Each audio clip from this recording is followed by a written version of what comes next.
তিনি মাহ ধৰি হুজাই জিলাৰ নীলবাগানত সহজ কৰা লোকক লুণ্ঠন চলাই আৰক্ষীৰ জালত পৰিল 2 প্ৰবঞ্চক লাখ লাখ টকাৰ লুণ্ঠন চলোৱা চক্ৰটোক উৎখাত কৰিবলৈ মুৰাদঝাৰ আৰক্ষীয়ে আৰম্ভ কৰিছে অভিযান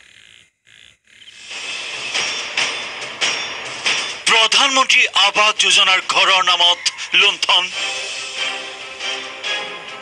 সহস্ৰাধিক লোকৰ পৰা 2 প্ৰবঞ্চকৰ ধন সংগ্ৰহ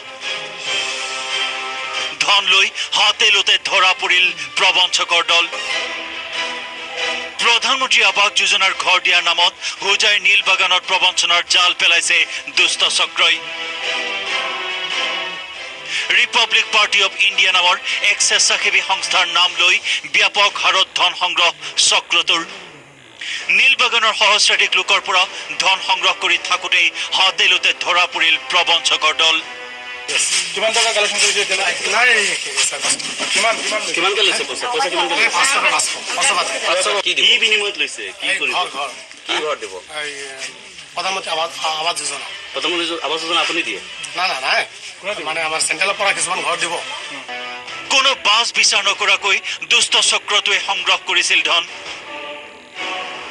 কাৰোবাৰ পৰা যদি 200 আন কাৰোবাৰ পৰা 300 আৰু মানুহৰ সৰলতাৰ সুযোগ পালে প্ৰতি ঘৰৰ বিপৰীতে 1000ৰ পৰা 2000 টকালৈকে সংগ্ৰহ কৰিছে চক্ৰটোৱে কি দিয়াৰ কথা আছিল ঘৰ কিমান টকা দিব ঘৰ 1,75,000 টকা আৰু পইচা কিমান লৈছে 200 টকা কোনোবা গেছে 300 টকা কোনোবা গেছে 1000 2000 সব টাই লৈ আছে 3000 টাকা এনেদৰে ধন সংগ্ৰহ কৰাৰ উপৰিও প্ৰধানমন্ত্ৰী আৱাস যোজনাৰ ঘৰৰ আবণ্টন পোৱাৰ পাছত প্ৰতি ঘৰ লোকৰ পৰা চক্ৰটোৱে দাবী কৰিলে 30,000 টকা ইহঁতক কোৱাৰ পিছতে একাউণ্টৰ পৰা মই 30,000 টকা দিছে দিব বুলি মানে একাউণ্টত পইচা অহাৰ পিছত ইহঁতক দিবৰ কাৰণে দেওবাৰৰ দিনটোত 700 ঘৰ মানুহৰ পৰা অবৈধভাৱে ধন লুট কৰি হাতে লোতে ধৰা পেলোৱাৰ পাছত স্থানীয় ৰাইজে মুৰাদঝাৰ আৰক্ষীক গতাই দিলে প্ৰবঞ্চক দলটোক এগৰাকী যুৱতীৰ লগতে শফিকুল ইছলাম আৰু ফখৰুল ইছলাম নামৰ প্ৰবঞ্চক দুটাক গ্ৰেপ্তাৰ কৰিলে আৰক্ষীয়ে লগতে আৰক্ষীয়ে জব্দ কৰিলে বহু নথি পত্ৰ মুৰাদঝাৰ থানাত ভাৰতীয় দণ্ডবিধিৰ 420, 406, 484, 468 আৰু 34 ধাৰাৰ অধীনত এটা গোচৰ পঞ্জীয়ন কৰিলে আৰক্ষীয়ে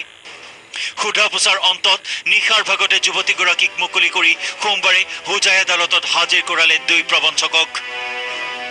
আদালতৰ নিৰ্দেশত ফখৰুল ইছলামক জেললৈ প্ৰেৰণ কৰাৰ বিপৰীতে অধিক খুদা পোছাৰ বাবে শফিকুল ইছলামক 3 দিনৰ জিম্মাত ল'লে আৰক্ষীয়ে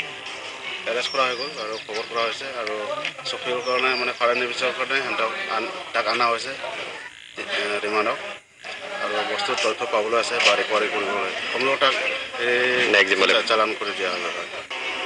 বিগত 3 মাহ ধৰি প্ৰধানমন্ত্ৰী আৱাস যোজনাৰ আৱাসগৃহৰ লগতে চৰকাৰী আঁচনিৰ ঋণ দিয়াৰ প্ৰলোভনেৰে লাখ লাখ টকা লুট কৰি থকা চক্ৰটোৰ বিৰুদ্ধে আৰক্ষীয়ে আৰম্ভ কৰিছে অনুসন্ধান